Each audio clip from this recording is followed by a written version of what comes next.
¿Qué tal amigos? Hoy les traigo un tema científico denominado la abominación desoladora. Resulta que yo elaboré hace algunos meses una conferencia denominada ¿Qué sabe usted de ciencia?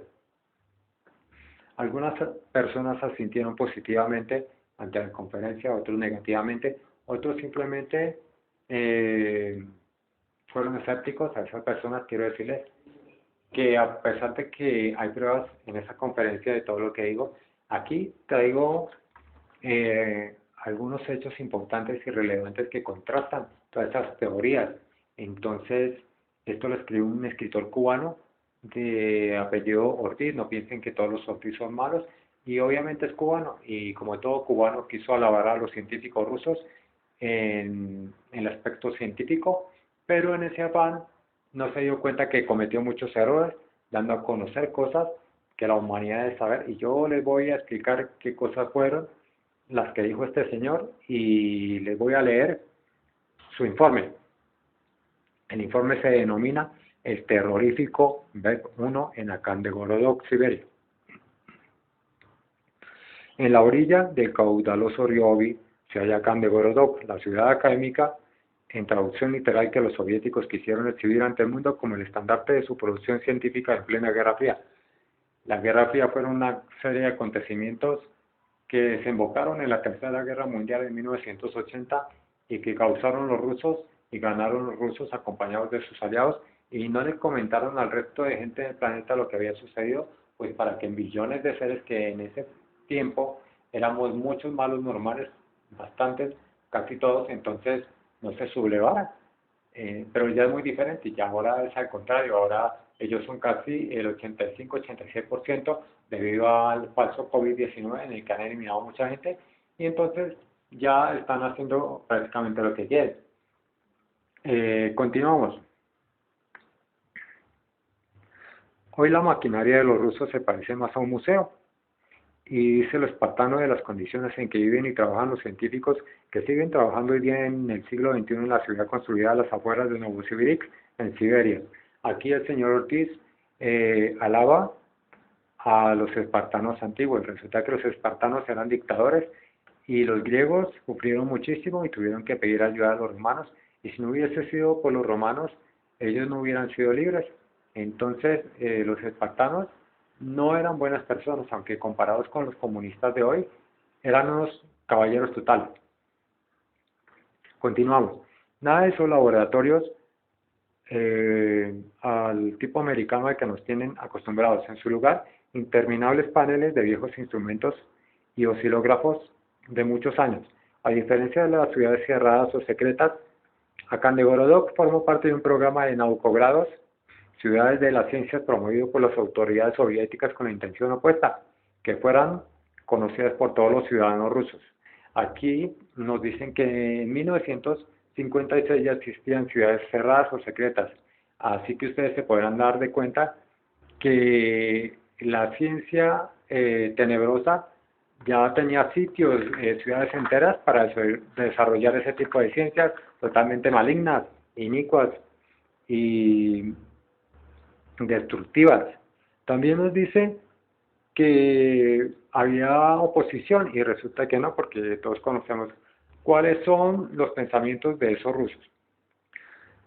Su instalación fue el Instituto de Física Nuclear, fundado en 1958 por Gerd Butker, y en ella fija especialmente su objetivo el periodista Ortiz. En ese lugar los científicos se dedicaban y se dedican a investigar el comportamiento de los colisionadores electropositrónicos, de acuerdo con la web del instituto. La iniciativa de construir Akandegorodok de Novosibirsk, además de que hubo otras ciudades académicas como Tomsk, Krasnoyarsk y Kiev, fue el del matemático y físico especializado en hidrodinámica Mikhail Lavrentiev. Aquí dice que fue entre 1900 y 1980 que convenció a colectivos enteros de científicos de Moscú y de Leningrado para trasladarse a aquella especie de sociedad consagrada por completo a las ciencias de todas sus especialidades, desde la física hasta la economía. Obviamente que les interesaba bastante el dinero, porque son muy codiciosos. El dinero supuso un aliciente para estos profesionales, reseña el autor. Gorodok en sí misma recibió un trato de favor por parte del Estado. Tanta era su prioridad en la asignación de suministros que las autoridades de la vecina Novosibirsk llegaron a apropiarse de un tren completo con destino a la ciudad académica. Lavrentiev, que era su alcalde de facto, tuvo que telefonear al presidente Rushov para recuperarlo. La URSS había puesto en órbita en 1957 el primer satélite artificial de la Tierra. Eso muy seguramente fue 20 años antes. La utopía del comunismo todavía parecía posible. Obviamente no era ninguna utopía porque ya estaba funcionando. Y desde muchos años atrás ya estamos en un orden mundial de los rusocomunistas. La ciencia soviética celebraba su hazaña espacial, de modo que el proyecto Lavrentiev no podía ser mejor recibido por mucho que se ubicara deliberadamente lejos de Moscú, a más de 3.900 kilómetros para evitar interferencias políticas. Y obviamente es mentira porque aquí nos hacen pensar que una ciudad que esté dentro del mismo país pero que esté alejada no forma parte de ese país, obviamente que es mentira.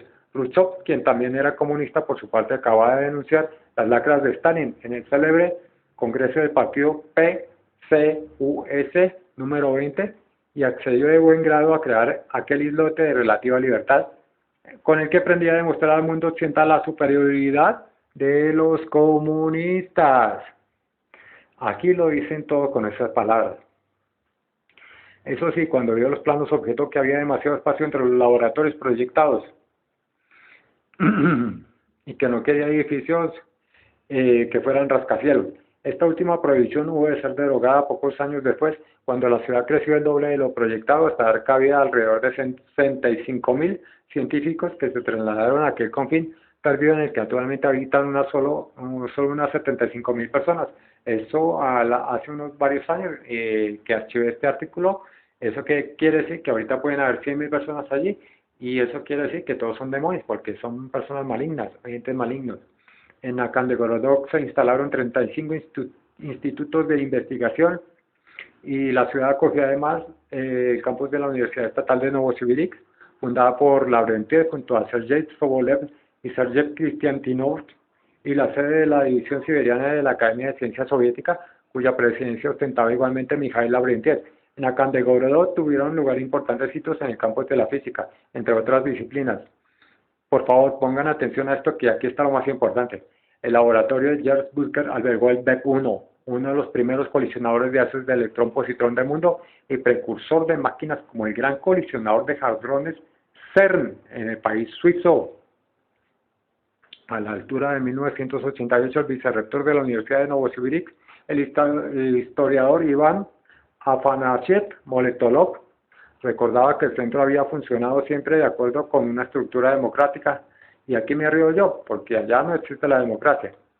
Es imposible pasar por alto en este punto que Andrei Sájarov, un físico nuclear de carrera brillante, y Alexander Solzhenitsyn, matemático de profesión que narró su vida como científico cautivo del estalinismo en la novela El primer círculo,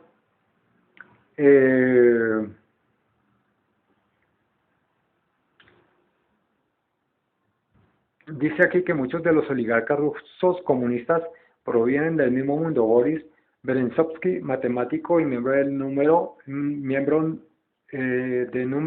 de la Academia de Ciencias de la URSS, es la mejor representación del trasvase de la ciencia a los negocios acontecido al caer la Unión Soviética en 1991. Según ellos, la Unión Soviética cayó en 1991.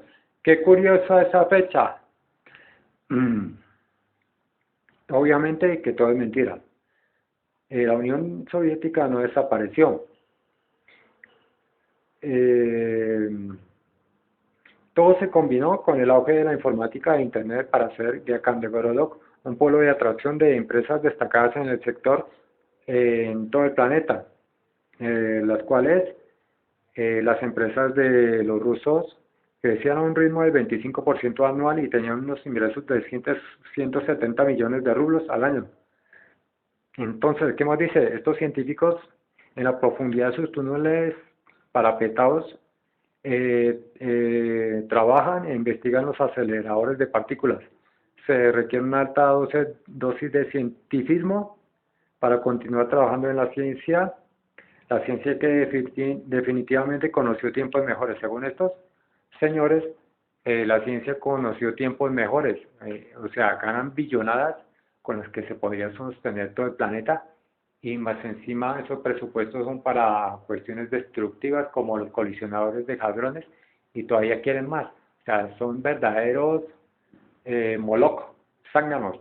Entonces, hay otro aspecto adicional que agregar. Ahora último, se supo que una científica iraní fue contratada por los chino comunistas para ir a Palestina y en Palestina desarrollar junto con científicos palestinos un colisionador de hadrones en un área cercana y ese colisionador le van a denominar con el nombre de Sésamo y esto está liderado por los iraníes y esas máquinas son terriblemente destructivas, pero Dios nuestro Señor y sus arcángeles van a destruir todas esas maquinarias empezando por el CERN, el gran colisionador de hadrones y todos los colisionadores de hadrones que son sincrotrones. Entonces, aquí están los soportes y para que todos ustedes vean que todo lo que se les ha dicho en la conferencia que sabe usted de ciencia es cierto. Muchas gracias.